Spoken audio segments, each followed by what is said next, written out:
Na most már vannak olyan 2000-en. Itt egy kő.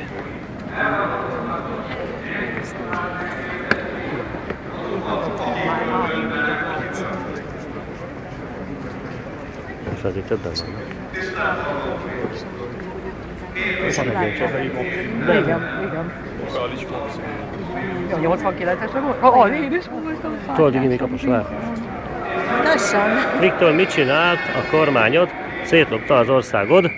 Fidesz, Temepe, tartyalok, hűbéresek, láncas kutyák, gerinctelen gomb, nyomogató. Szóval nem az. Mindaz. Ha innen nézzük.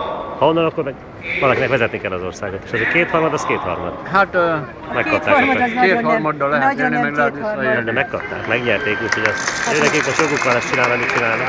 Ha meg nem jól csinálják, le kell szavazni őket. Erről van szó. Így van, Le is ebbe egyetért. fogjuk rá. Helyes.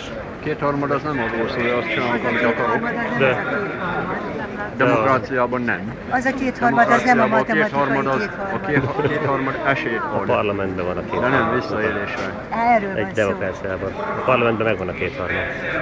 És 4 évig kötelező nekik ezt csinálni, aztán meglátjuk, mire jutunk. Ez nem kötelező. amit Kormányozni? De hát kötelező. Kormány. De amit ők csinálnak, nem az mindegy, hogy nem hogyan. kötelező. Meg mit. Jó, hagyjuk már.